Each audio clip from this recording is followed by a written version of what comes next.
Hi guys, my name is Alexandra and I will be doing my presentation with Jillian, but because of social distancing, I will be the one narrating. So our presentation was based off of the social media influence. So kind of to start it off, just the basic definition of what social media is.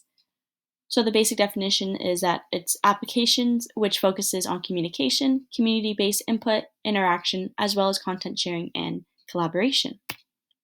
So we have a small video, which I will link down below in our MeWe post, only because I can't play it during this narration.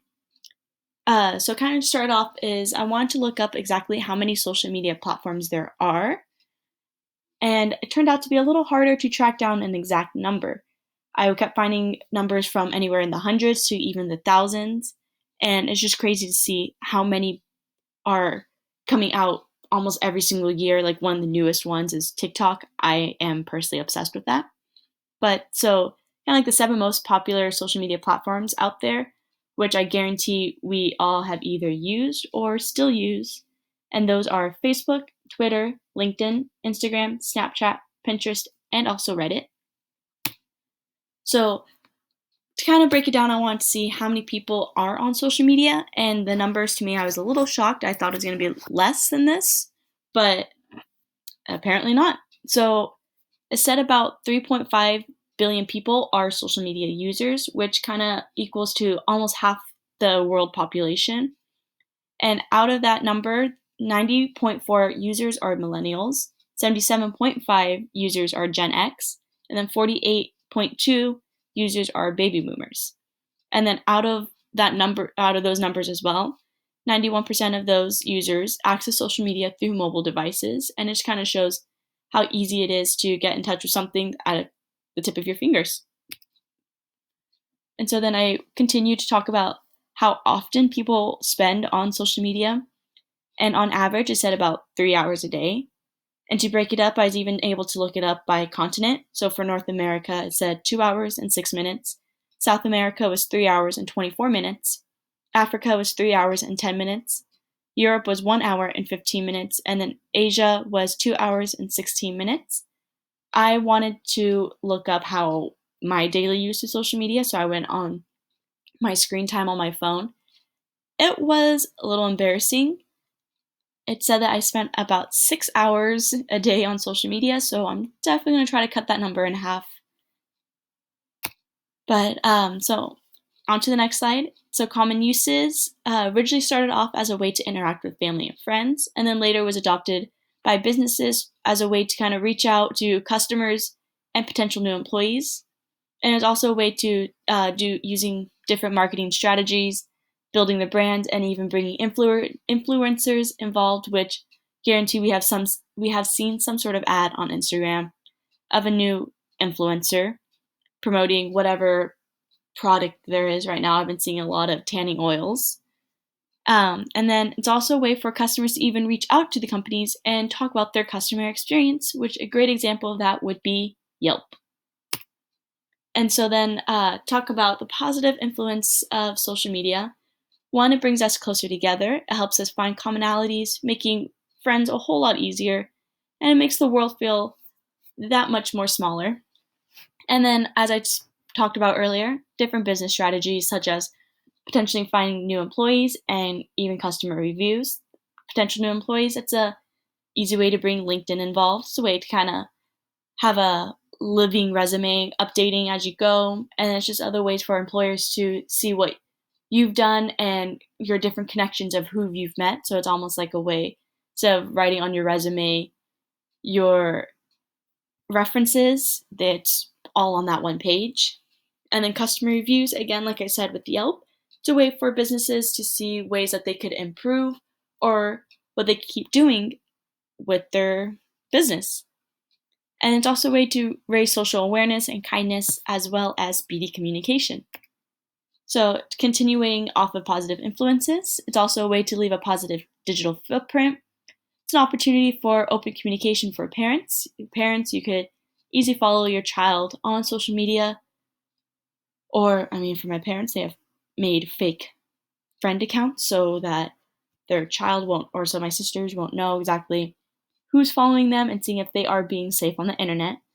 And it's also a way to have essential job skills, help form study groups, showcase technological savvy and creative skills, as well as promote civic engagement. So then, of course, with every positive, there is a negative.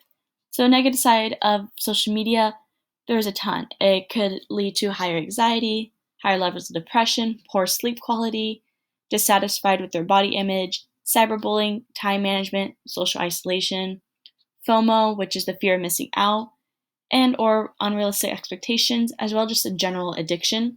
I had watched a BuzzFeed video, so I'm not sure exactly how accurate it was, but off of that, what they're saying was that it's almost like our brain releases the same exact thing as like someone who is on drugs, and it's just the same chemical reaction going on in your brain that literally you could be addicted to social media, which I might be if I'm spending 6 hours a day on there, but I do plan on working on that. So, personal experience was Jillian. She continued to talk about how she had dealt with social media problems in the past, and that time management was something she had to learn through her senior year of high school, as she realized it was taking time away from her studies, and that so, as a way to help with that, she decided to take a break from social media and delete everything she had. And then another problem she went through was cyberbullying, which is very unfortunate. And she was just showing that she was too scared to reach out to anyone to let anyone know what was going on. I think that's a way as teachers, like we need to look out those signs to help any students. And I'll later talk about how we could help more as teachers. And then, but so she said that it wasn't until her sister saw what was going on, and that's when her parents were able to get involved, and then later on deleted that social media platform because there was just too much negativity and just toxicness for her well-being. So on the flip side, I have my personal experience, which within the last month, my 1-year-old Great Dane underwent surgery, and it was just to be the procedure of being spayed. Long story short, the doctor ended up botching the surgery, and we ended up finding out about a week later she was bleeding internally. We had to rush her to the ER, and we had no idea if she was going to be able to make it. After rushing to the ER, they kind of came out saying, so you're either going to pay us $10,000 to $13,000, or your only option is to euthanize her. My family and I, we don't have that kind of money just laying around, so being faced with the idea of either putting my fur baby down, who is only a year old, or spending all that money and putting myself in a crazy amount of debt, it was just, I didn't know what to do. So my boyfriend told me, hey, you should start a GoFundMe. We could see how much we could raise so that could at least be a little something extra from family and friends.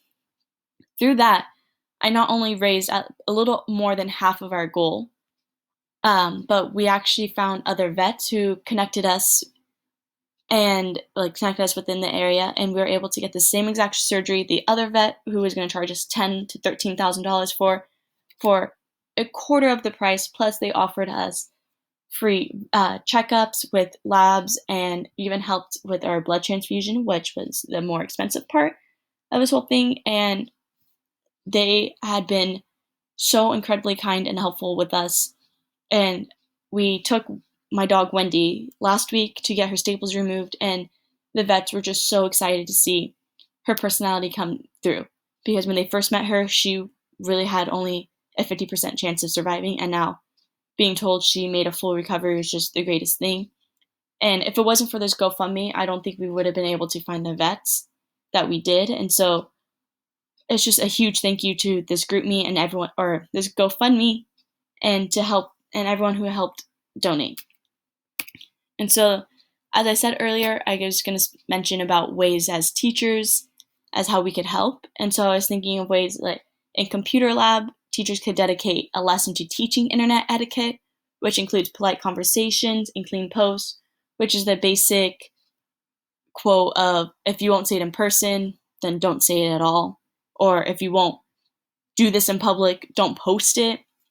And just kind of having to remind the students the internet, once you post on the internet, it will always be there. Nothing is private. And so it's very important not to post any derogatory terms or images because you never know if that's going to backfire on you. And when you're applying for a job, next thing you know, you're going to have something bad on some sort of social media platform. And also to respect other people's privacy. If someone posts something private on there or messages you something private, don't go out there and put them on blast and show them everything. And then also respond promptly to other people in like a well-timed manner. And then make sure fact check before you post. You don't want to just post something that you just see off of Wikipedia where anyone could just post their opinions. And then also a way to kind of leave like a positive digital footprint. Teachers could help students teachers could dedicate a lesson teaching how to put like a portfolio together, which includes building a resume. I think that was one of the most useful things I had learned in high school was building my resume.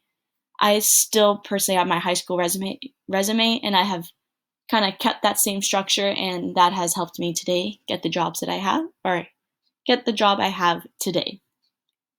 And that is the end, and we have our sources on this page. Thank you so much for listening.